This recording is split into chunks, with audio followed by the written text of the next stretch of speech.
ารมณ์ของวิปัสสนานั้นจำเป็นเพิ่นต้องให้เรียนซะก่อนให้เรียนขันธ์ห้าให้รู้จักว่าอารมณ์ของวิปัสสนาให้เรียนขันธ์ห้าคือรูปเวทนาสัญญาสังขารวิญญาณอันนี้ก็ให้เรียนเป็นขันธ์ห้าและเพิ่นให้เรียนอายตนะ12ซึ่งเป็นอารมณ์ของวิปัสสนา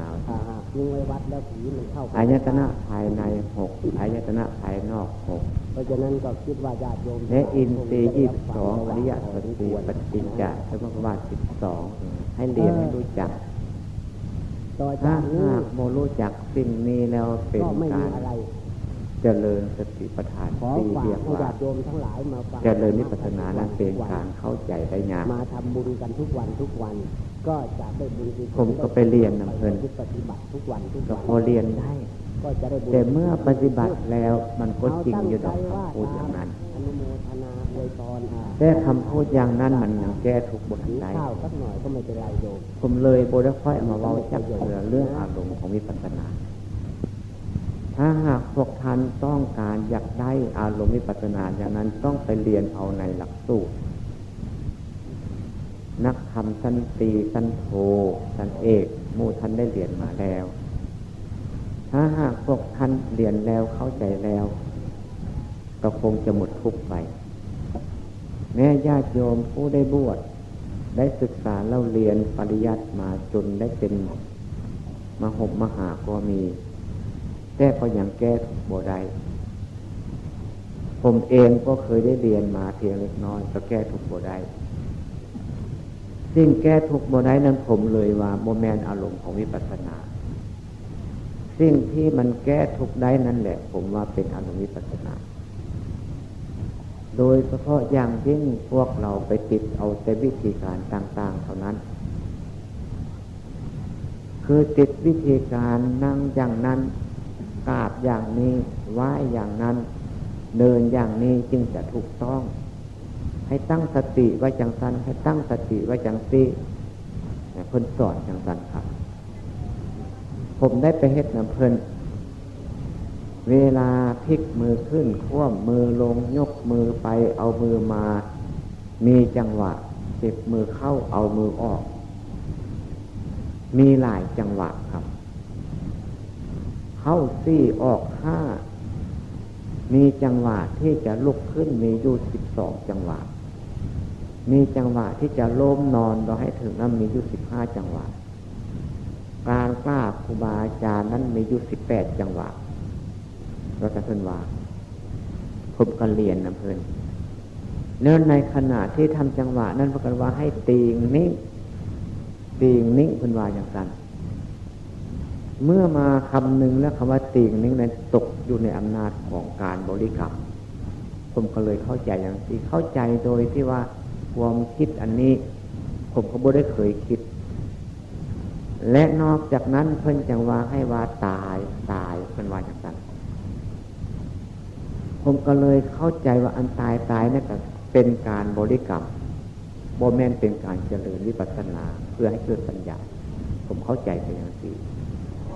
สิ่งที่เป็นบริกรรมนั้นผมเลยเข้าใจว่าสมถะกรรมฐานนั้นเนื่องด้วยบริกรรมสิ่งใดที่หากยังมีการบริกรรมอยู่นั้นผมเข้าใจว่าเป็นสมถะกรรมฐานตามความเข้าใจของผมวิปัสสนากรรมฐานวิปัสสนานั้นแปลว่าการเห็นแจ้งการเห็นแจ้งนั้นบ่แม่นเห็นเป็นสีเป็นแสงบ่ได้เห็นเทวบุตรเทวดาเห็นอินเห็นพรหมและบ่ได้เห็นลอตเตอรี่บ่ได้เห็นนรกสวรรค์บ่ได้เห็นคนตายแล้วนั้นไปตกนรกหรือไปเมืองสวรรค์ผมบ่ได้เห็นอย่างนั้นผมพลิกมือขึ้นคว่ำมือลงยกมือไปเอามือมาเดินหน้าถอยหลังบางทีผมก็เฮ็ดตามแบบของครูบาอาจารย์สอนให้บางทีผมก็เฮ็ดแหวกแนวไปฉะนั้นครูบาอาจารย์หลายท่านเพิ่นจะว่าผมเป็นคนแหวกแนวเพิ่นเลยตำหนิว่าเป็นคนแหวกแนวแต่ถึงอย่างไรก็ตามผมเชื่อมั่นว่าการกระทำอย่างนี้มันถูกนิสัยและจริตของผมก็เลยเข้าใจว่า ตามอุดมการณ์ของแต่ละคนนั้นอาจจะไม่เหมือนกันและจริตนิสัยของคนก็อาจจะไม่เหมือนกันเพิ่นว่าความรู้ความเห็นของผมนั้นมันไม่ตรงกับตำราก็จริงแต่ถึงมันบ่ตรงกับตำรากับตามสร้างผมถือว่าใช้ได้ก่อนที่ผมจะเชื่อมั่นว่าใช้ได้นั้นเพราะเหตุใดเพราะว่ามันลดหรือมันค่อยๆเบาเรื่องทิฏฐิมานะเรื่องความพยศของผมมีแต่ก่อนผมเป็นคนพยศและเป็นคนมีมานะเป็นคนมีทิฏฐิพอสมควร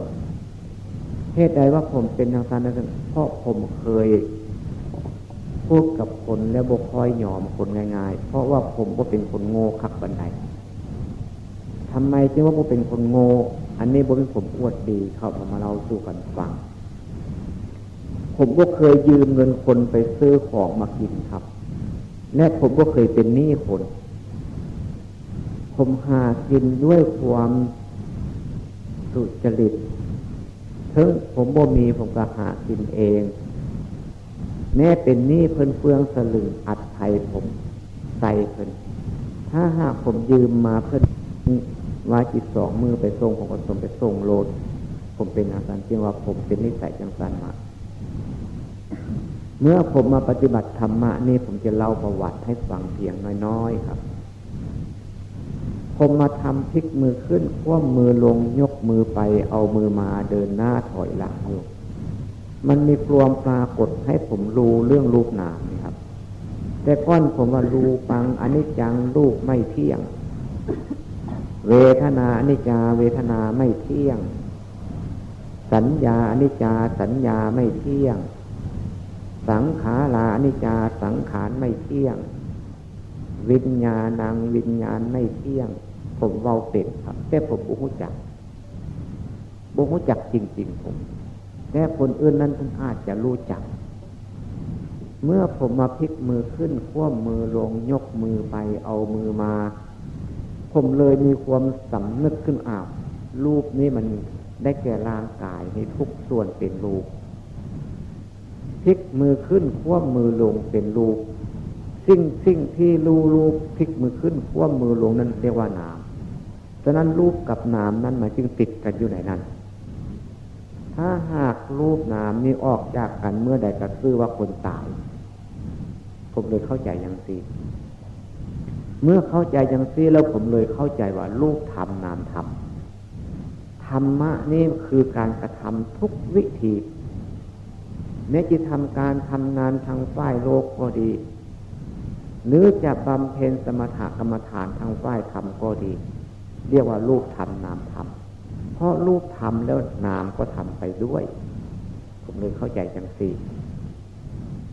ฉะนั้นคำพูดของผมจึงพยายามแนะนำให้พวกเราทุกคนให้รู้รูปนามตะกอนเบื้องต้นเขาพลิกมือขึ้นคว่ำมือลงยกมือไปเอามือมาพิจารณาลงที่ตรงนี้โลดเมื่อพิจารณาตรงนี้แล้วก็รู้จักว่าเป็นรูปเป็นนามขึ้นมาทันทีเมื่อรู้จักรูปนามแล้วก็รู้จักรูปโลกนามโลกบัดนี้รูปอันนี้เกิดขึ้นมาแล้วก็สำหรับโลกเมื่อรูปเป็นโลกใจก็ไม่สบายได้ว่าโลกอันหนึ่งนี่ว่ารูปเป็นโลกใจก็ไม่สบายโลกอีกตั้งประเภทหนึ่งร่างกายสบายกินข้าวนอนหลับแต่เมื่อมีคนมาพูดให้ฟังความพอใจและความไม่พอใจมีขึ้นมาโลดอันนั้นก็เพราะว่าจิตเป็นโลกผมเลยเข้าใจว่าจิตเป็นโลกนี่ผมเข้าใจอย่างนี้เมื่อรู้จักมาแค่นี้ผมก็เลยมาคำนวณเรื่องสมมุติมาคำนวณเรื่องสมมุติผมเข้าใจอย่างนั้น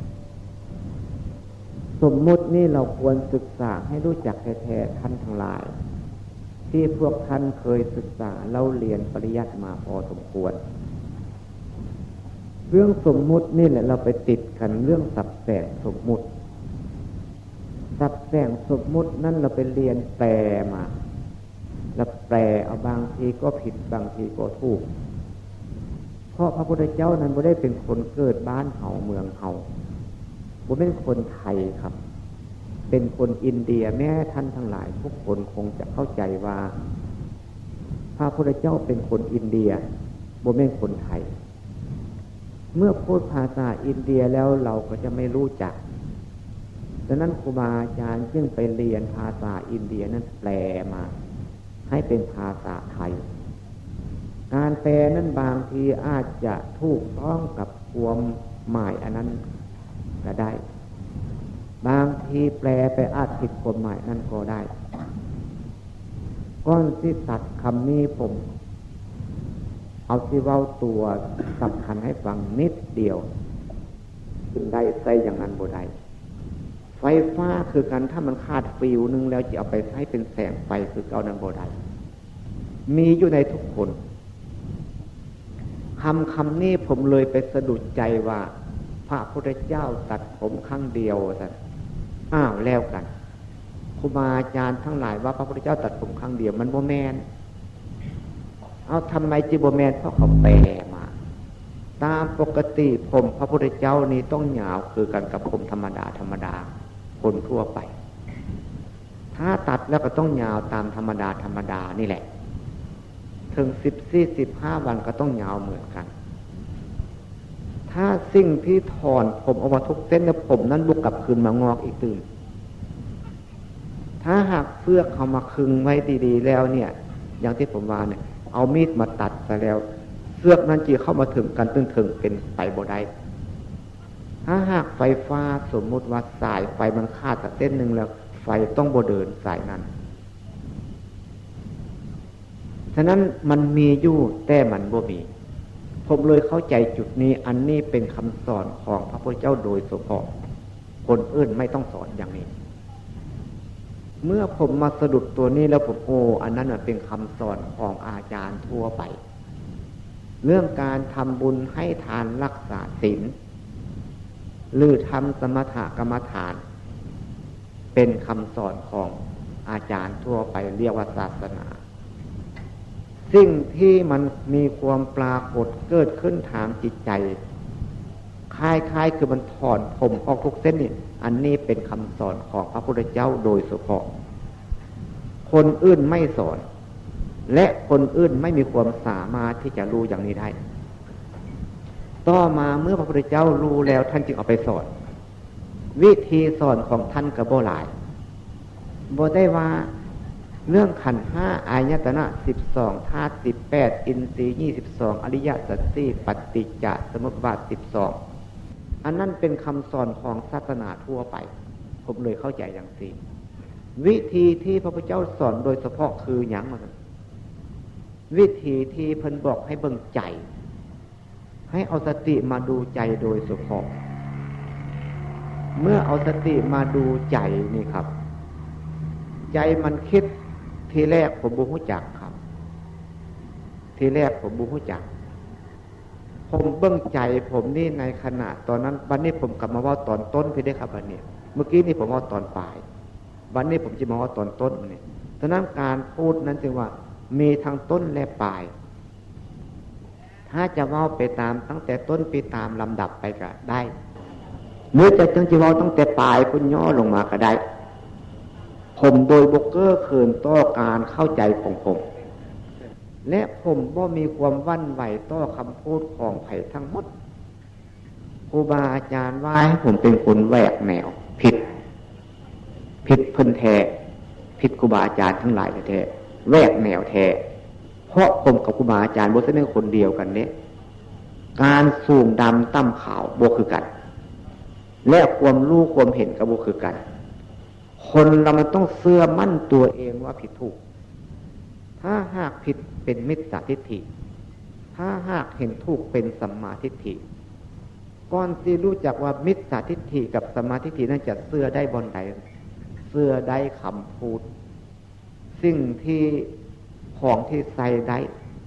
แล้วกลับมื้อนี้เอาไปใส่บ่ได้เอาไปใส่บ่ได้ของที่เคยใส่อยู่ทำไมใส่บ่ได้เพราะมันบ่ถึงกันแล้วมันบ่ถึงกันแล้วต้องใส่บ่ได้สิผมเข้าใจอย่างนี้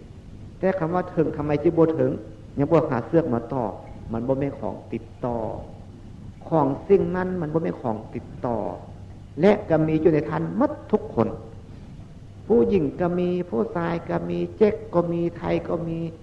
ฝรั่งอังกฤษก็มีแก้วก็มีข้าขอมก็มีหมดทุกคนถ้าพวกท่านไปประสบพบเห็นกับอันนี้แล้วท่านไม่ต้องสงสัยหลักคำสอนของพระพุทธเจ้าทั้งหมด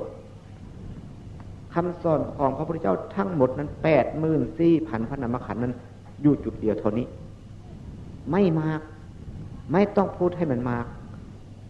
เรามาสอนกันแนะแนวกันเพียงวิธีปฏิบัติเท่านั้นก็ได้และสิ่งนั้นไม่ต้องพูดก็ได้เมื่อเราเดินเข้าจุดนี้แล้วมันจะไปเองนะถ้าหากเขาบอกเข้าไปจุดนี้เราลอยถึงลอยไม่มีทางที่จะเข้ามาได้เลยนี่ตัวของผมอื่นอาจจะเป็นก็ได้หรือไม่เป็นก็ได้คำพูดของผมนั้นผมต้องรับรองคำพูดผมทุกคำผมไม่ได้ยกให้เทวดามารับรองและไม่ได้ยกให้ครูบาอาจารย์ทุกองค์มารับรองใครจะรับรองก็ได้ไม่รับรองก็ได้คำพูดของผมต้องรับผิดชอบคนเดียวสมมุติว่าผมไปทำผิดกฎหมายและผมจึงให้คนอื่นให้เจ้าหน้าที่เขาไปจับคนอื่นผมไม่ให้ไปจับต้องจับตัวผมถ้าหากผมบ่ได้ทำผิดกฎหมาย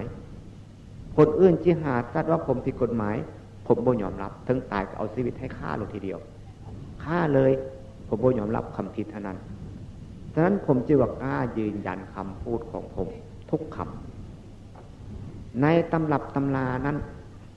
ถ้าหากผู้ใดเจริญสติปัฏฐานที่อย่างถูกต้องที่พระพุทธเจ้าสอนเอาไว้หรือจะเป็นพระพุทธเจ้าสอนผมก็บ่เห็นพระพุทธเจ้าหรือจะเป็นเกจิอาจารย์สอนมาผมก็ไม่เห็นผมเห็นอยู่กับหลักสูตรธรรมวิจารณ์เป็นความรู้นักธรรมตนเองถ้าผู้ที่เจริญสติปัฏฐานที่อย่างถูกต้องให้ติดต่อกันเหมือนลูกโซ่นั้นย่างนานไม่เกิน7 ปีย่างกลาง7 เดือนย่างเร็วนับตั้งแต่1 วันถึง15 วันหรือ7 วันมีอานิสงส์2 ประการ1เป็นพระอรหันต์ถ้าหากบ่ได้เป็นพระอรหันต์นั้นต้องเป็นพระอนาคามีในปัจจุบันนี้หรือศาสตร์นี้แล้วผู้ที่เจริญสมถกรรมฐานก็ดีเจริญวิปัสสนาภาวนาก็ดีบางทีเพิ่นอาจเฮ็ดถึง7 ปีแล้วเพิ่นจะได้สำเร็จเป็นพระอรหันต์แล้วผมก็บ่รู้จักหรือเพิ่นจะได้เป็นพระอันใดผมก็บ่รู้จักเพราะผมบ่มีความสามารถที่จะไปมองเห็นจิตใจคนนั้นคนนี้แต่ผมเข้าใจอย่างหนึ่งครับเข้าใจอย่างใดท่านบ่ถ้าได้เป็นพระอรหันต์ครับเรื่องนี้ผมจึงได้กลับมาเว้าเรื่องต้นที่ให้ฟังเมื่อเฮามาเอาสติดูจิตเนี่ยครับมื้อนี้เลยสิบ่เว้าเรื่องวิปัสสนารูปนามมื้อนี้บ่ว่าเรื่องรูปนามเพราะเว้าให้กันฟังหลายมื้อแล้วเมื่อเฮาเอาสติมาดูจิตใจของเฮามันนึกมันคิดอันใดก็ให้รู้ทันถึงบ่ทันก็ต้องปล่อยมันไปอย่าไปยินดียินร้ายคิดร้ายก็ตามสร้างหัวมันคิดดีก็ตามสร้างหัวมันบ่ยึดบ่ถือพอดีเฮาคิดแล้วเฮารู้เฮาเห็นเฮาเข้าใจเมื่อเฮาเห็นเฮารู้เฮาเข้าใจความคิดมันหยุดเองพยายามเบิ่งเท่านี้และวิธีที่ผมทำนั้นผมเดินจงกรมผมก็บ่ได้เดินซ่าๆคือจังหมู่เพิ่นเดินผมเดินซ่าเดินไวผมเฮ็ดจังซั่นซ่ามันเป็นจังได๋ซ่ามันสติมันเลยบ่พุ่งครับมันเลยสติไปกำหนดอยู่กับเท้าค่อยๆไปนั้นถ้าผมเดินไวๆสติมันพุ่งออกไปกับความคิดแบบนี้ผมเลยเฮ็ดจังหวะซ่าๆแบบนี้สติมันก็กลับมาอยู่กับมือพี่แบบนี้ผมเฮ็ดไวๆแบบนี้เฮ็ดไวๆสติมันก็พุ่งไปหาความคิดแบบนี้เมื่อสติมันพุ่งไปหาความคิดเมื่อคิดอันใดขึ้นมันทันทุกบาทเมื่อมันคิดอย่างใดผมทันทุกบาทหรือทันทุกเที่ยวเห็นทุกเที่ยวเข้าใจทุกเที่ยวสำหรับมันนึกขึ้นมาก็เห็นโลดเมื่อมันเห็นอย่างที่ความคิดมันก็เลยหยุดบ่ได้ถูกปรุงแต่งไป เมื่อมันเป็นลักษณะคล้ายๆคือว่าผมอยู่ในถ้ำผมออกจากในถ้ำมาได้ผมคล้ายๆคือว่าเข้ามาอยู่กับแสงสว่างอันหนึ่งผมไม่ได้อยู่ห้องมืดแต่ก่อนผมอยู่ห้องมืดไม่ได้อยู่ห้องมืดคือแต่ก่อนเมื่อผมเห็นตัวนี้แล้วจิตใจผมมันเบาขึ้นมาทันทีผมเลยรู้ปรมัตถ์บ่แม่นว่าตาเห็นรูปปรมัตถ์หูฟังเสียงเป็นปรมัตถ์อันนี้เป็นปรมัตถ์สมมุติผมเลยบอกมาเว้ามื้อนี้เพราะว่าเรื่องนี้เป็นเรื่องวิปัสสนารูปนามผมเข้าใจอย่างสิ100%ได้นี่ครับผมเว้ามื้อนี้นะผมจะตั้งใจเว้าให้พวกเราทุกคนฟังผมรับรอง 100% ครับเรื่องนี้ว่าผิดก็ต้องผิด 100% ถ้าถูกก็ต้องถูก 100% นะท่านผมว่านะ100% บัดนี้ถูกพระพุทธเจ้าสอนมานี่แท้ๆก่อนสิรับรองได้จังได๋คือความพยศผมก็เลยมาลดลงกับท่านมานะทิฏฐิลดลงกับท่านว่ากันง่ายๆคือว่าโทสะโมหะโลภะนี่ลดกับท่านลดทีเดียวครับเมื่อเห็นอย่างนี้เราคล้ายๆคือมานะทิฏฐิโทสะโมหะโลภะเนี่ยเบาไปลดครับเบาไปแท้ๆรับรองเบาแท้ๆวิธีนี้มาเห็นอันนี้แหละผมจึงว่ายืนยันว่าผู้ใดเจริญสติกรรมสติปัฏฐาน4แบบนี้ถ้าเฮ็ดจริงๆแล้ว90วันถ้าหากว่าบ่เป็นคืออย่างที่ผมว่าบ่อนนี้แหละผมรับรองเอาชีวิตปูสาของท่านหมดทุกคนผมเอาชีวิตปูสาแท้ๆเพราะเอาปูสาของท่านกับเอาปูสาพระพุทธเจ้าคือกันเพราะพระพุทธเจ้านั้นอยู่กับคนทุกคนจึงไม่ยกเว้น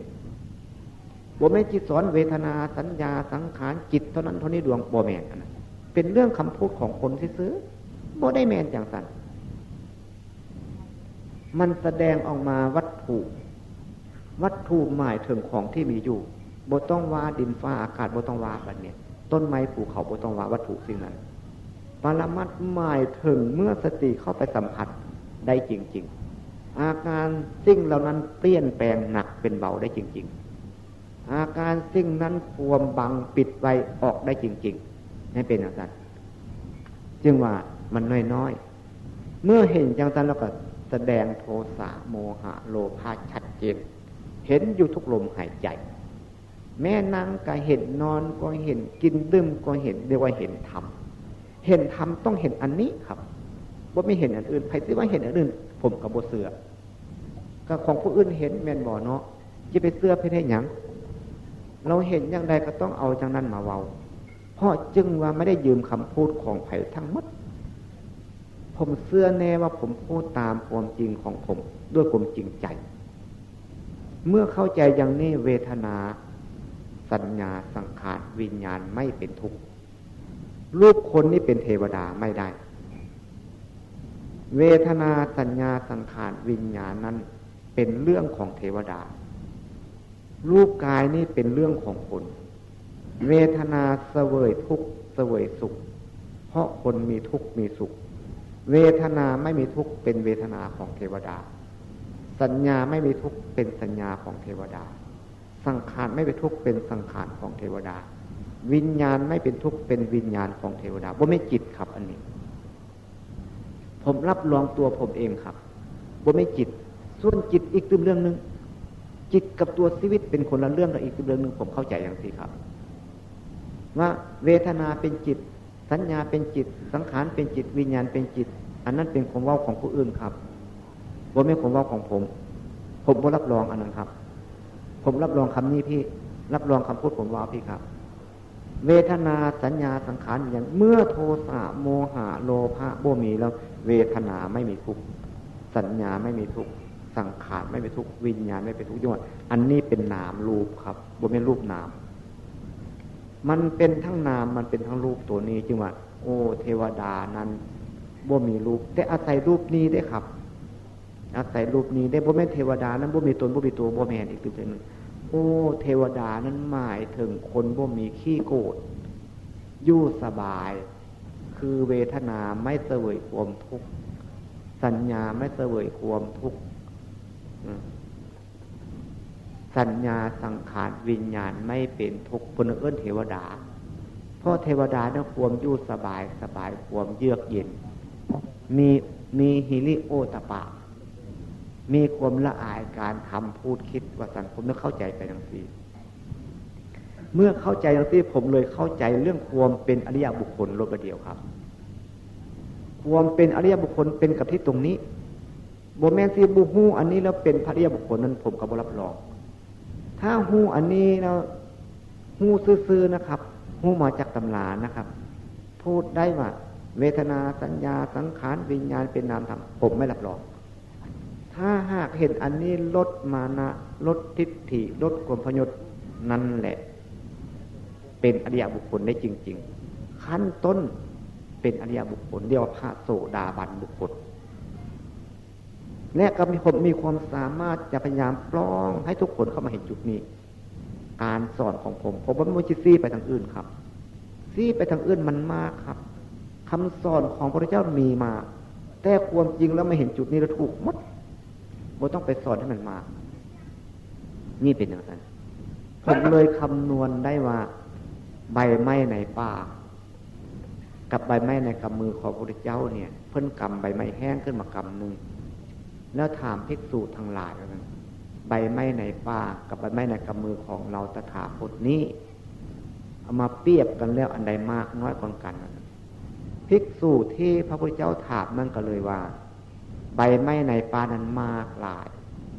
ใบไม้ในกำมือของพระพุทธเจ้านั้นน้อยเอาเปรียบเทียบกันบ่ได้พระพุทธเจ้าก็เลยตอบว่าอันที่เรารู้เราเข้าใจมานั้นมากที่สุดแต่ที่จะนำมาสอนพวกท่านทั้งหลายนั้นน้อยๆเท่ากับใบไม้กับมือเดียวเท่านี้อันนี้ผมก็เข้าใจจริงๆจะสอนคนเนี่ยให้เพียงรู้จักรูปนามเท่านั้นแหละเบื้องแรกเมื่อรู้จักรูปนามแล้วก็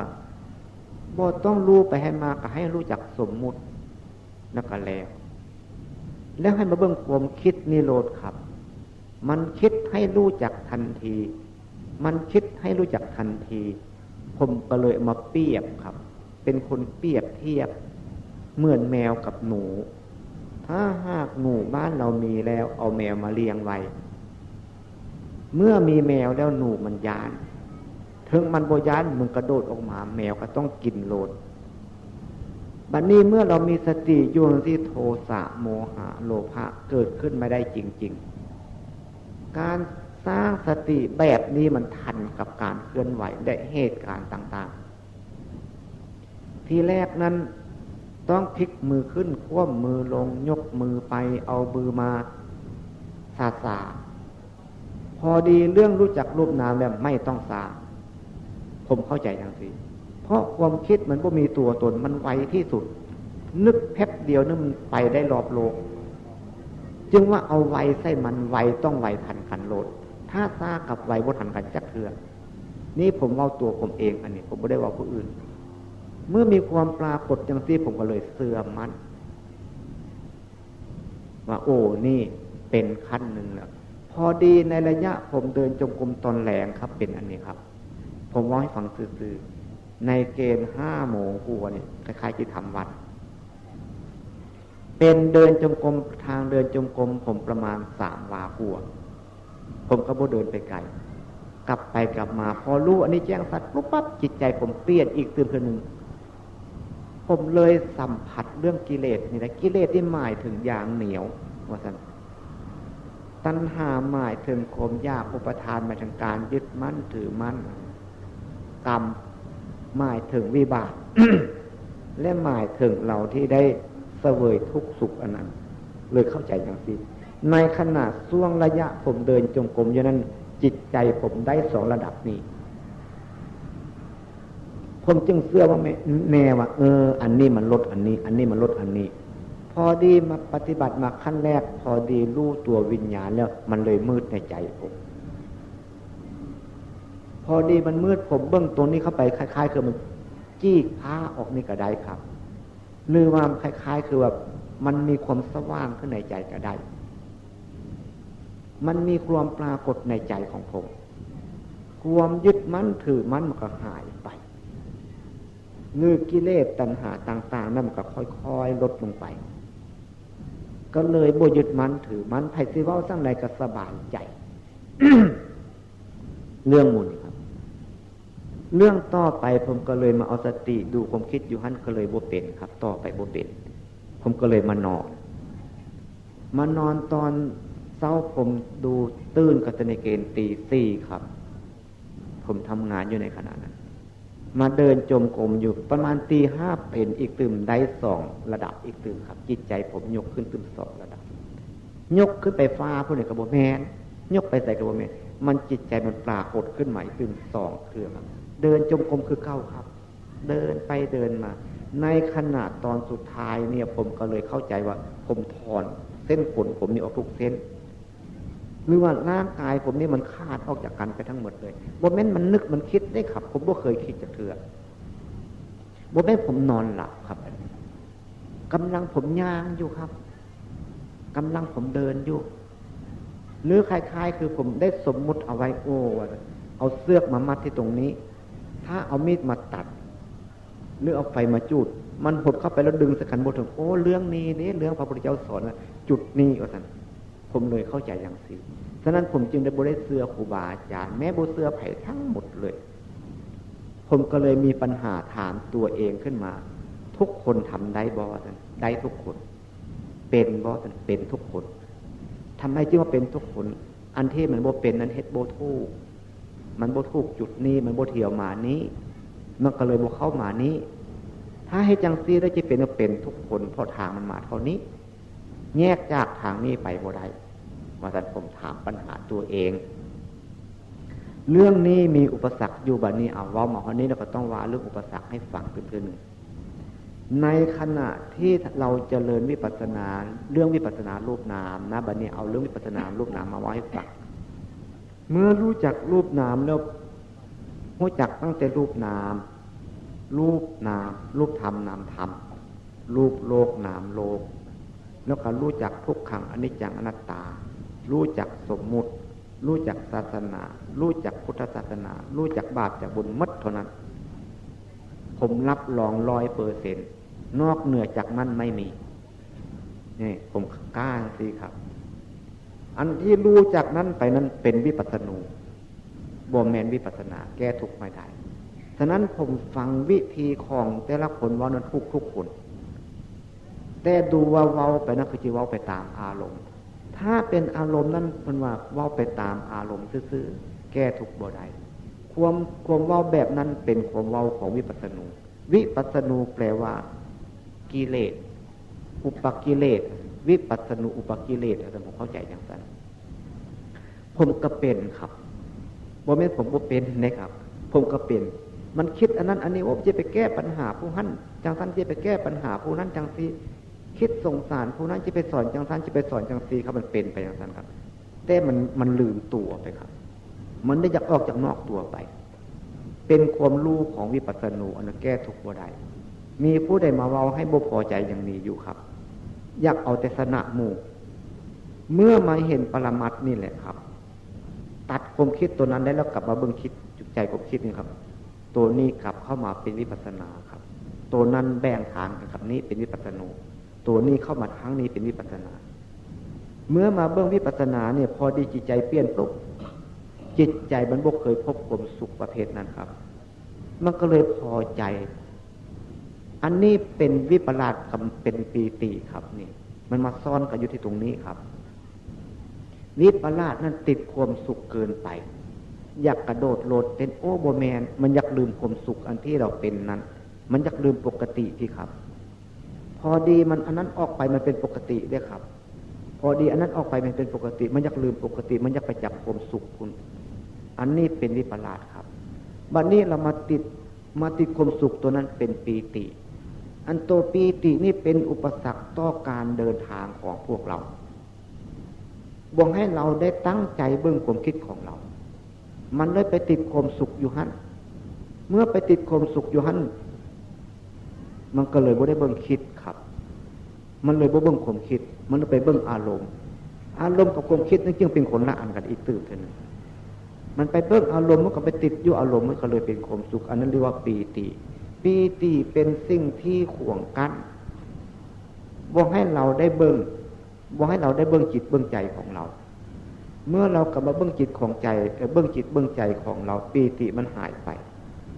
บัดนี้ตัวร่างกายกับจิตใจเราเลยเป็นปกติเมื่อเป็นปกติเสียก็คอยเบื้องแต่จิตใจของเรามันเป็นไปเองครับ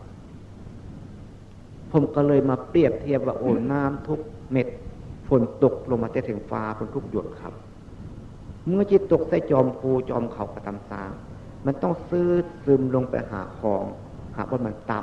ำเมื่อมันซื้อซึมลงไปหาว่ามันต่ำนั้นถ้ามันตกหลายมันก็ไหลลงไปตามคลองมัน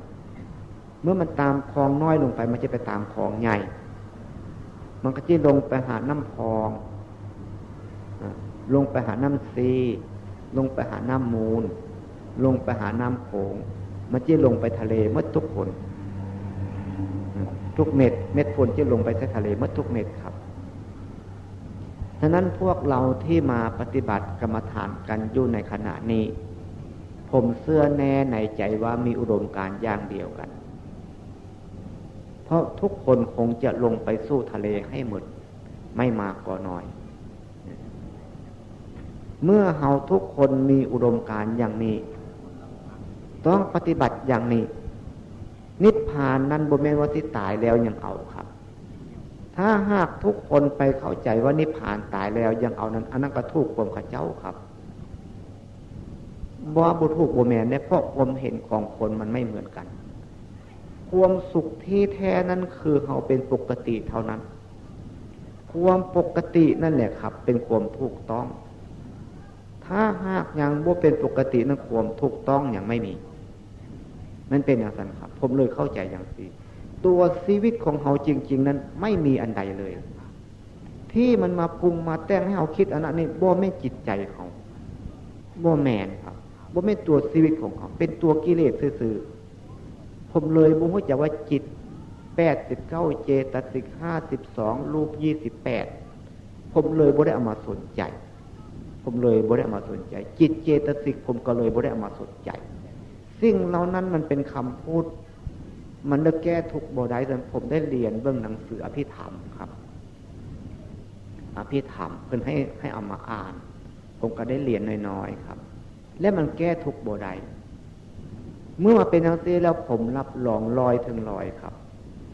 ไผสิด่าท่านใดก็ด่าแล้วเรื่องผมด่ามันบ่มีประโยชน์มีหยังคนเฮาคันรับรองให้ผู้อื่นด่าได้ก็สบายใจเพิ่นบอกคันถ้าหากเขาด่าแล้วเจ้าของยังมีคึกคักขึ้นนั่นจิตใจไม่ปกติแล้วบัดนี้จิตใจบ่ปกติเป็นหยังยกกระทุกปรุงแต่งไปซั่นว่าสิว่าจังได๋ถึกปรุงแต่งไปก็บ่ปกติแล้วเราจะมีศีลได้บ่บัดนี้บ่ไม่มีศีลเลยศีล5ศีล8ศีล10ศีล227นั้นกำจัดสิ่งนี้ไม่ได้รับรอง100ถึง100ครับเมื่อเฮามาเห็นจังซี่แล้วศีลนั้นคือเป็นอธิศีลสิกขาอธิจิตตสิกขาอธิปัญญาสิกขาจริงท่านจะสัมผัสได้ในขณะเมื่อจิตใจของท่านเปลี่ยนอันระดับ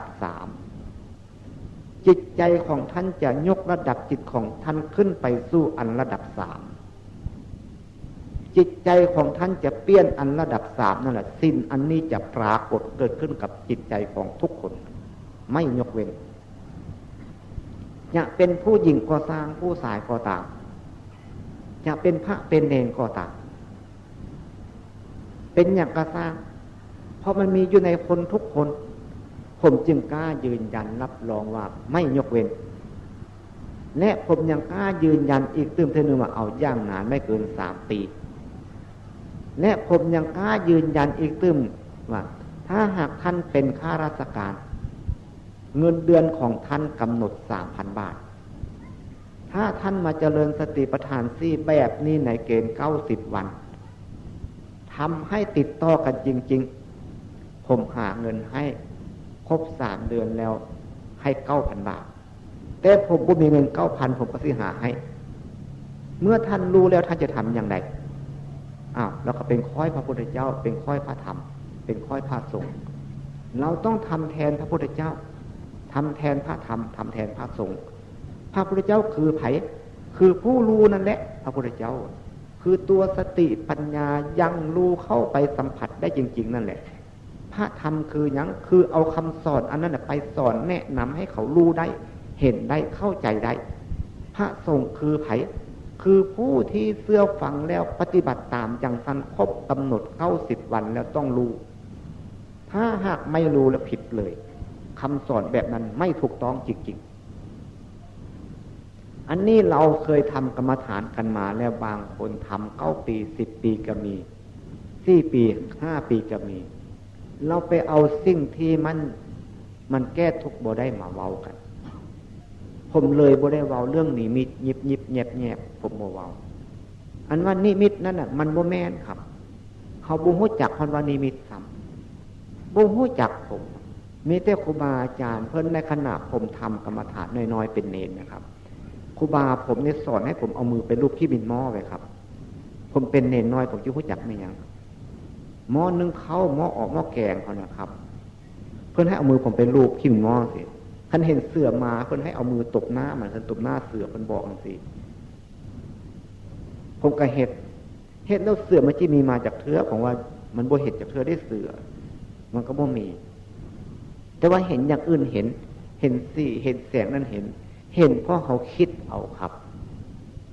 อันนั้นบ่แม่นมันเป็นมายาของจิตใจของกิเลสซื่อๆฉะนั้นเพิ่นจึงว่าทำวิปัสสนาเนี่ยให้ได้นิมิตแล้วยกระดับจิตขึ้นนะท่านอันนั้นเป็นถูกคำพูดครอบแต่ว่าการกระทำไม่ถูกคำว่าเขาเห็นนิมิตอันนึงแล้วยกระดับจิตขึ้นไปตามลำดับของนิมิตนั้นถูกนิมิตแปลว่าเครื่องหมายนิมิตแปลว่าเครื่องหมายได้ครับเขาพลิกมือขึ้นสิให้หัวมือเนี่ยนิมิตของเขาคว่ำมือสิให้หัวมือนั้นนิมิตของเขาผมเข้าใจอย่างนี้พริบตาลงทีนึงก็เป็นนิมิตของเขาลืดตาขึ้นทีนึงก็เป็นนิมิตของเราหายใจเข้าทีนึงก็นิมิตของเราใจคิดทีนึงก็เป็นนิมิตของเรานิมิตแปลว่าเครื่องหมายให้เอาสติมาคุมอยู่เท่านี้หนึ่งที่ซื่อนี่ครับเมื่อมันรู้เท่าทันทุกประโยคเข้าแล้วมันเลยเต็มมันเต็มแปลว่าสติเราสมบูรณ์มันเลยบ่ว่างมันเลยเป็นกลับหนึ่งขึ้นมาเลยกลับหนึ่งกับบ่ได้หมายถึงกับกระป๋องบ่ได้หมายถึงกับยากระพะบ่ได้หมายถึงกับน้ำนมบ่แม่นกระป๋องอันนั้นบ่แม่นกับหนึ่งนั้นหมายถึงเฮาเนี่ยบ่เคยเอาสติมาควบคุมตัวเฮาจักเทื่อ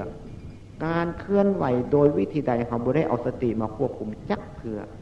มันก็เลยว้าเหวอยู่คล้ายๆคือว่าคนอยู่กับไม่อย่างพวกบ่ฮู้จักครับมันถ้าจิเปรียบสมมุติเอาซื่อคล้ายๆคือเขาเอาเข็มไปทิ้งในกลางทะเลครับแล้วเขาไปงมเอาเข็มดวงน้อยๆอยู่กลางทะเลมันก็เลยบ่พอคันเมื่อจิพอกระจนเท้ามันปักมือเขาพูดเขาอย่างจิพออันนั้นแปลว่าเขาว่างเขาบ่มีสติควบคุมตัวของเขาจากเรื่องว่ามันว่างมันหลงเมื่อเขาบ่หลงมีสติควบคุมอยู่สิเดียวว่ามันเต็มผมเลยเข้าใจมาอย่างนี้ครับเรื่องตายหูตายหาผมก็เกิดเข้าใจไปในทางที่ผมเล่าให้หมู่ฟังนะครับบ่แม่นตายเน่าเข้าโลงตายหูตายหากันนะครับตายคนขาดจากคุณธรรมแต่บ่ได้ขาดจากคุณธรรมคนมีคุณธรรมอยู่บ่เอาคุณธรรมไปใส่เพราะธรรมนั้นมีอยู่ประจำใจของคนทุกคนเป็นคนประมาทคนประมาทเป็นบ่อเกิดแห่งความตายเขาว่าจังซั่นฉะนั้นจึงว่าคนตายโหงคนตายหานี่คนบ่ได้พิจารณาถึงตัวชีวิตของเขาที่เป็นผู้แก่ก็สร้างผู้น้อยก็ตามผู้เฒ่าก็สร้างถ้าหากเขาบ่ได้พิจารณาถึงตัวชีวิตของเขาซึ่งว่าเขายังตายโหงตายหาอยู่ครับพ่อแม่เพิ่นเคยว่าผมเคยได้ยินคนตายโหงตายหานั้นตายไปแล้วเพิ่นบ่ให้เอาไปจุดห่วมปลาเฮวบ่ให้ไปฝังห่วมปลาเฮวเพิ่นเอิ้นคนตายโหงเอาไปฝังก็บ่ได้บ่เป็นหยังครับเป็นเรื่องสมมุติคนเป็นๆเฮานี่แหละครับอย่างผมก็คือกันอย่างท่านคือกันถ้าหากเรายังบ่ทำตัวเฮาให้เป็นพระแล้วเฮายังเป็นคนตายโหงอยู่บ่ได้ห่วมปลาเฮวของพระพุทธเจ้า ถ้าหากผู้หญิงก็สร้างผู้ชายก็ตามเป็นพระเป็นเณรก็สร้างได้บวชก็สร้างบ่ได้บวชก็ตามทำให้ไปตามลำดับในจิตพบพระพุทธเจ้าจิตพบพระสงฆ์มาสวดก็สร้างบ่พบพระสงฆ์มาสวดก็ตามชื่อว่าได้พบพระพุทธเจ้าชื่อว่าได้พบพระเพราะทำตัวให้เป็นพระได้จริงๆรับรองพระอริยบุคคลอยู่กับคนทุกคนแล้วแต่เฮาหักบ่เอาพระอริยบุคคลขึ้นมาใส่เท่านั้นคือเมื่อใดเฮาจึงสิเอาพระอริยบุคคลขึ้นมาอยู่กับเฮาได้เฮาสิเฮ็ดจังซี่อยู่บ่ถ้าหากเฮาสนใจเอาผมรับรองหมดอยู่นี่นะครับผมรับรองคำพูดของผมได้ผมไม่ได้รับรองผู้อื่นได้ครับถ้าหากพวกท่านมีความสามารถยืนยันเอากล้าถ้าเป็นนักมวยลูกสู้กันแล้วท่านผมจิตสู้คุณครับถ้าพวกท่านเคยมีอัตราเงินเดือนมาคนละ100 บาททำ3 เดือนทำอย่างผมว่านี่ถ้าท่านมีอัตราเงินเดือนคนละ500 บาทกระจำไว้ถ้าพวกท่านมีเงินเดือนอัตราในเกณฑ์1,000 บาทกระจำไว้ผมหาให้จริงๆเพราะผมต้องการจริงๆครับเรื่องสิบนั้นบุญสิบนั้นกระทำสร้างหัวมันเอาไว้ให้ก่อนพวกท่านมาทำเรียกว่าเข้ากรรมให้มันรุดบ้ารุดกันได้ดอกสิ่งที่โลกเขาเว้าโลกเขาเว้าซื้อเรื่องสมมุติอันนี้บ่เป็นเรื่องจริงเรื่องแท้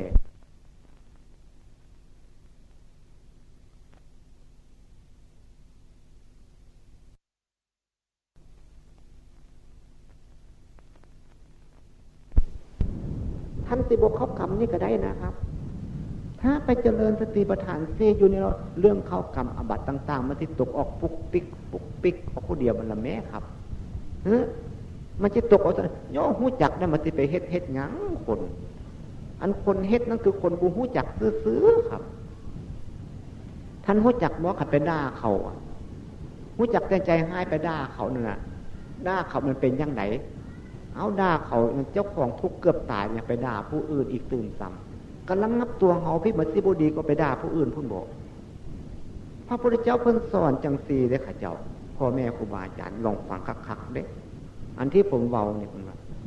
เอาชนะคนอื่น100 ทีพันทีไม่มีประโยชน์เท่าเอาชนะตนทีเดียวเนี่ยเพิ่นว่าคนผ่านดอกพ่อแม่ครูบาอาจารย์ทุกองค์อันไปด่าผู้อื่นเอาคนผ่านต่างหากเขาว่าเขาได้เอาชนะตัวเองเพราะการชนะผู้อื่นอันนั้นเพิ่นเอิ้นคนผ่านนะว่าพระพุทธเจ้าเพิ่นว่าผู้ใดมีความอดกั้นผู้อื่นด่าเขาแล้วสบายใจอยู่เอาสติเบื้องจิตเบื้องใจเขาอยู่ความหลงบ่มีพี่ได้เพิ่นเอิ้นว่าเอาชนะตัวเองมันเลยบ่ฟุ้งไปหาผู้อื่นผู้ใดอันนี้ได้พระพุทธเจ้าสอนเมื่อเขาบ่เอาความผิดบ่เอากิเลสออกไปฟุ้งใส่ผู้อื่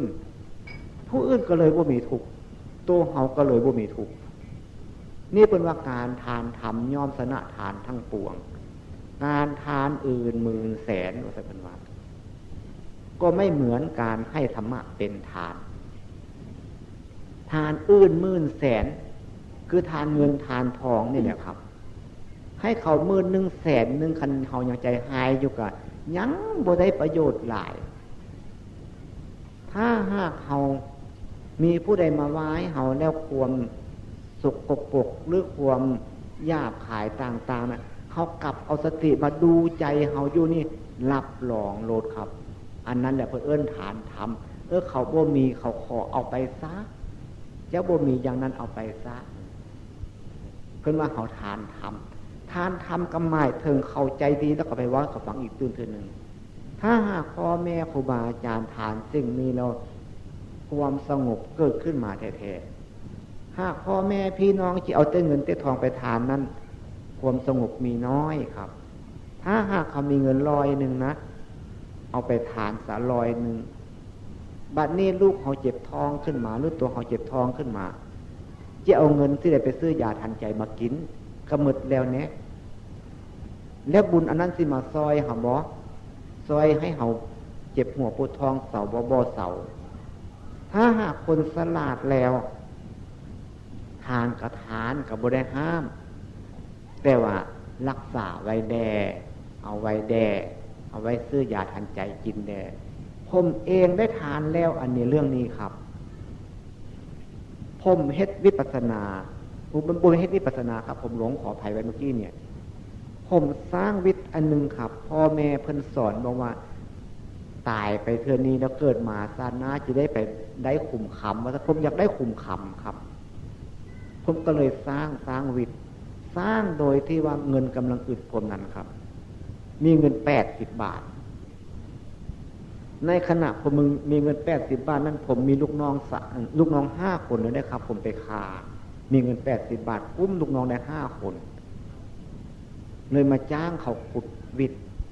เฮ็ดวิทย์แล้วก็มีขำแบบนี้เอาไปลงก้นบ่อขำก้นบ่อวิทย์เนี่ยนะครับเงินกำมัดคำก็ไปลงให้หมดสมน้ำหน้าผมผู้อื่นบ่ได้สมน้ำหน้านะผมเลยหมดเงินกำมัดคำกำมัดทุกวันหนึ่งความทุกข์แล้วเงินอันนั้นก็บ่คืนมาครับผมดิ้นขึ้นมาอีกตื่มคนหนึ่งอีกตื่มเท่านึงดิ้นขึ้นมาจังไหนต้องหาโอ้บาดใดมันคนขยันขันแข็งซื้ออันมีเงินเนี่ยครับหาซื้อดีนะหมดเงินแล้วคนบ่มีเงินก็ต้องหาตี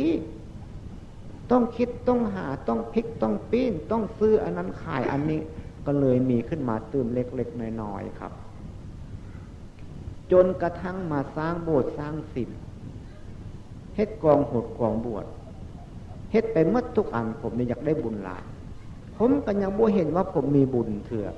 บ่รู้จักว่าผมมีบุญในขณะนั้นฉะนั้นการทานนั้นผมบ่ห้ามดอกทานได้อยู่แต่ว่ามันบ่ทำความสุขให้เฮาได้แน่นอนเรื่องอันนี้บ่แม้เสียเงินสตางค์เดียวก็บ่ได้เสียแต่เฮามาสร้างสติพลิกมือขึ้นคว่ำมือลงยกมือไปเอามือมาเฮ็ดประมาณเบื้องจาก3 เดือนเฮ็ดจาก3 เดือนแล้วก็ไปทำการซื้อขายเฮ็ดให้เฮ็ดนาเลี้ยงลูกเลี้ยงหลานก็ได้บ่เป็นหยัง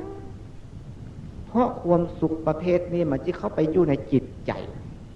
ตายแล้วมันก็สิบ่หลงบ่ลืมถ้าตายไปเทื่อนี้เกิดมาเทื่อหน้าก็สิบ่หลงบ่ลืมอันคุมเงินคุมคำผมเฮ็ดไว้นั้นแท้โอ้ย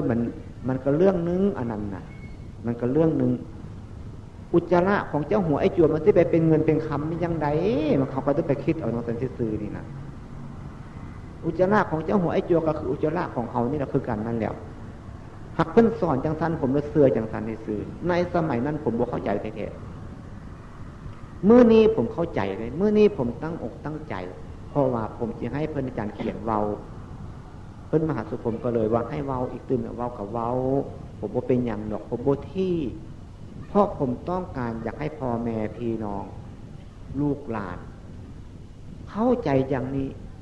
ความสุขอันนี้ที่มีเงินล้านไปซื้อกับบ่ได้มีเงินจาก1,000 ล้านนี่ก็ไปซื้อบ่ได้จริงๆและบ่มีบนขายจริงๆเห็นบ่มีตลาดขายที่ไหนบ่เห็นจะเห็นได้คือเฉพาะบุคคลผู้ที่มีความรู้เอาไปสอนให้แล้วเราปฏิบัติตามถ้าหากเราบ่ปฏิบัติตามผู้นั้นแล้วซื้อว่าไม่มีทางผมก็เลยไปสวยจับเอานิทานตั้งแต่ก่อนๆมาเว้าให้ฟังว่าการสั่งสอนแนะนำครูบาอาจารย์เดี๋ยวนี้ก็มีมากหลายมีมากมีหลายผู้นั้นก็ว่าอาจารย์สอนวิปัสสนาผู้นี้ก็ซื้อว่าอาจารย์สอนสมถกรรมฐานผู้นั้นก็ซื้อว่าเป็นคณาจารย์สอนให้คนพ้นทุกข์แล้วอย่างบ่ทันพ้นทุกข์จักเถื่อผมเมื่อผมมันมีความอย่างซี่แล้วผมซื้อว่าผมมีทุกข์น้อยเดียวนี้ครับคันผมว่าผมมีทุกข์น้อยพ่อแม่พี่น้องครูบาอาจารย์ก็สิบ่เห็นเพราะว่ามันบ่เห็นครับ มันบ่เห็นกันจริงๆเรื่องนี้แต่ผมเชื่อแน่ว่าผู้ที่ปฏิบัติอย่างซี่ผมกล้ายืนยันอย่างที่ผมว่านั้นเมื่อทุกคนนี่ไปปฏิบัติแล้วถ้าหากว่ามันบ่เป็นจริงแล้วเอาผมให้หมดทุกคนนี่แต่ผมก็บ่มีเงินจักสตางค์เดี๋ยวนี้เนี่ยว่าบ่มีก็มีอยู่ในกระเป๋าหั่นน่ะมีเงินอยู่11 บาทอยู่หั่นอยู่กระเป๋าอยู่ยามหั่นน่ะมีเหรียญ2 เหรียญกับเหรียญบาทเหรียญนึงแต่ผมสิหามาให้พ่อแม่พี่น้องได้จริงๆรับรองจริงๆผมจะเอาชีวิตผมนี่เป็นประกันผมสิกล้ายืนยันอย่างสิ มื้อนี้มันต้องเว้าเข่งๆจักน้อยแม่นบ่คันบ่เว้าจังซี่หมู่เจ้าก็เลยอ่อนแอแน่บ่ใจแข็งนำกันแน่ให้มีใจเข้มแข็งเรื่องหมู่เจ้าเข้ากรรมนี้เขาก็ได้บ่เขาก็ได้เรื่องหมู่เจ้าที่เข้ากรรมนี่8มือ9มือถ้าเจริญสติปัฏฐาน4ที่เก็บก็ได้บ่เก็บวัดนี่ก็ได้ค่อยมาหมู่เจ้าเจริญสติปัฏฐาน4แบบนี้เรื่องเก็บวัดหมู่เจ้านั้นกลับมาเฮ็ดอันนี้โดยเฉพาะค่อยรับรองว่าอันนี้ดีกว่าหมู่เจ้าเก็บวัดนี่ค่อยเว้าจังซี่ได้นี่ค่อยเว้าบ่ได้เกรงใจไปได้นี่คันเว้าจังซี่เจ้าผิดวินัยซะผิดก็ผิดเจ้าอันแล้วแต่ค่อยมันบ่ผิดเด้ค่อยมันผิดเจ้าเนี่ยเจ้าว่าค่อยผิดก็ผิดเจ้าแล้ววะของเจ้าว่ามันผิดนั่นก็ผิดตีเจ้าอาจจะว่าบ่ผิดมันก็บ่ผิดเท่านั้นวะค่อยบ่ได้ถือสมมุติเดี๋ยวนี้แต่ว่าสมมุติก็ถืออยู่ในเวลาสังคมก็ถือแต่ว่าความจริงค่อยถือน้ำมูกซื่อๆแต่จิตใจค่อยบ่ถือ ตัวชีวิตของค่อยบ่ได้ถือเรื่องสมมุติเป็นอย่างไรเอาว่าบ่เสื้อลุกมือกันลุกจับมือก็ได้จับมือก็ได้ใครกล้ามาจับมือกันโลดก็ได้เอาเลยละว่าทั้งเอาก็ได้โดยประเดี๋ยวค่อยรับรองในขณะผมมาเขาปริวัติกรรมในผมที่ทำเบิ่งจริงว่าทั้งจริงก็จริงเอากันเท่านี้ก็ได้บ่ถ้าเอาหลายหรอกเรื่องอบัตสังฆาทิเศษนั่นน่ะมันสิปิวไปใส่กระบุหูจักแล้วบนหันน่ะบ่ต้องสิไปว่าขจิเว้าไปแนวค่อยเว้านี่ผิดได้นี่ขจิเว้าไปนึงก็หักบ่เว้าแม่นบ่เนาะคันเว้ามันก็เป็นการปืดเสื้อให้เพิ่นเห็นหลังตัวเองว่าแต่เพิ่นว่าเป็นการขายหน้าตัวเองก็เลยบ่เว้า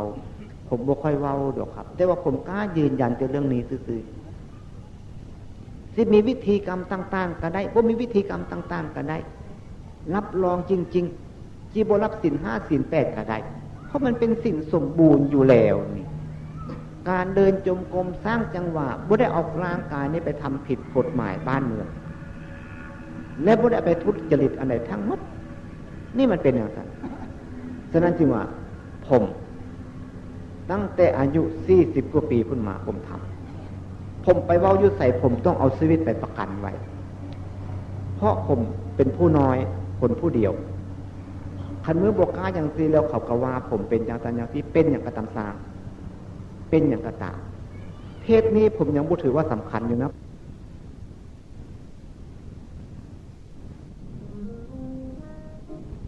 ดังนั้นพวกหนูพวกคุณเนี่ยถ้าพูดภาษาฝรั่งเป็นภาษาอังกฤษกับภาษาโยมก็ไม่รู้ โยมก็ไม่รู้ภาษาอะไรภาษาอังกฤษหรือภาษาภาษาอังกฤษพูดเป็นแล้วไม่ต้องหาคนมาแปลหลวงพ่อยังมีคนแปลหลวงพ่อคนแปลจะพูดยังไงหลวงพ่อก็ไม่รู้อีกซะด้วยเนี่ยพวกหนูเนี่ยพวกคุณเนี่ยควรที่จะศึกษาหลักพุทธศาสนาจริงๆเผยแพร่คำสอนของพระพุทธเจ้าจริงๆให้เป็นดอกไม้ที่สวยที่งามแมงผู้แมงเพิ่งจะมาสมไม่ใช่จะเอาแมงวันไปตอมของเหม็นให้เข้าใจอย่างนั้นคนไปมากๆบางทีอาจจะเป็นแมงผู้แมงเพิ่งก็ได้อาจจะเป็นแมงวันเขียวไปตอมของเหม็นก็ได้ให้เข้าใจจริงๆว่าบัณฑิตนั้นน่ะถึงจะน้อยคนก็ยังทำคนให้มากคนขึ้นมาได้แต่เราเป็นปุถุชนเรียกว่าของเหม็นแมงวันเขียวทำคนหลายคนสามารถให้น้อยคนก็ได้ดังนั้นตัวของผมหรือตัวของอาตมาเขียนหนังสือไทยไม่เป็นพูดภาษากลางให้คนไทยฟังเดี๋ยวนี้ก็ยังไม่เพราะเคยไปเทศในมหาวิทยาลัยเคยไปเทศโรงพยาบาลหลวงพ่อจะสมควรไปเทศอย่างนั้นไหมไม่สมควรทำไมหลวงพ่อไปเทศได้เพราะหลวงพ่อมีของจริงในใจของหลวงพ่อและทุกคนก็มีของจริงคนมีปัญญาฟังแล้วต้องทำใจเป็นได้แต่คนไม่มีปัญญาจำเป็นต้องเจริญสติเจริญความรู้สึกแม้พระสงฆ์ในกรุงเทพเคยรู้หลวงพ่อก็หลายองค์แม้ไม่ใช่แต่วงการอันนี้วงการทหารก็ยังมีวงการตำรวจก็มีคนมาสนใจแม้ภาษาหลวงตาไม่รู้หนังสือแล้วคนสนใจเพราะเรื่องอะไรเพราะหลักพุทธศาสนาหลวงพ่อกล้ายืนยันรับรองจริงๆไม่ใช่กล้ายืนยันรับรองแต่คำพูดนะหลวงพ่อกล้าได้จริงๆดังนั้นท่านผู้แสดงตนเป็นพุทธบริษัทหรือว่าเปิดอบรมวิปัสสนาข่าวนี้ต้องมีใจเข้มแข็งว่าเราจะเปิดให้ญาติโยมมาสมเราต้องสมญาติโยมจริงๆอย่าเพียงแต่พูดเท่านั้นเอง ดังนั้นวันพรุ่งนี้อยากขอเตือนพวกเราไว้แต่ปัจจุบันทำดีกว่านี้จะดีมากวันนี้ก็ดีมากแล้วเพราะว่าไม่เคยเห็นญาติโยมเป็นอย่างนี้และไม่เคยเห็นพระสงฆ์เป็นผู้นำอย่างนี้จริงๆไม่โยมจริงๆนะไม่เคยสอนกันอย่างนี้เลยบางนั้นที่ว่าเราต้องทำให้มันดีญาติโยมเมื่อรู้ไปแล้วก็จะไปพูดว่าโอ้ยวัดสนามในแม่ครูบาอาจารย์สอนอย่างนั้นออกหน้าออกตาจริงๆแม้เราก็อยู่ไม่ได้เพราะครูบาออกหน้าออกตาจริงๆแล้วก็นอนไม่ได้เพราะครูบาอาจารย์ทำเราก็มีความละอายในใจที่ว่าหิริผมละอายแก่ใจไม่ใช่อายละอายแก่หน้านะละอายใจเราคุณใจเราเกียจค้านเนี่ยเมื่อใจเกียจค้านเป็นอะไร